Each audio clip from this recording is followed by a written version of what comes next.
Hello everyone and welcome back to my channel. If you are new to my channel, make sure you go ahead and click that subscribe button. If you are returning, welcome back. Everyone, make sure you click that notification bell so that you are not missing any of my videos that I post every single week. This week I'm going to show you guys a little more detailed how to warm up properly before you start to skate. So if you'd like to learn how to warm up so that you can skate and be your best, keep on watching.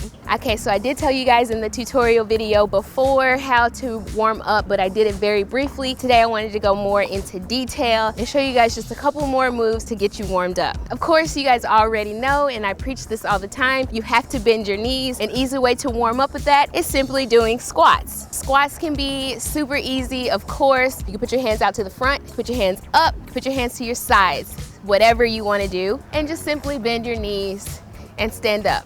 Bend and stand, bend and stand. This is warming up your knees and also getting you into the motion of continuing to keep those knees bent while you're skating.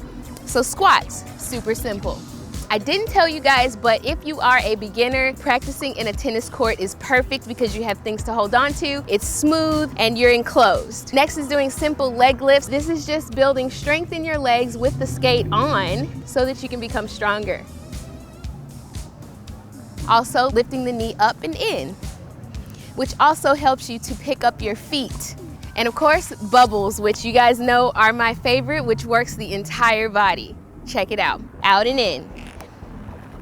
Out and in. Now I did go pretty much into detail before, but I will show you guys again. Your knees are deeply bent and your legs are just going out and in like a bubble, or as if you're trying to wrap around a big beach ball. And try it in circles. Keep your stomach in too. Try your bubbles the opposite way as well. So the knees are going in and out, or out and in. And those are your bubbles. Conditioning for roller skating, even if it's just to roller skate for fun, is super important just to make sure that you are also preventing any injuries. So now we've done some of my favorite warm-ups for roller skating, so let's put it all together.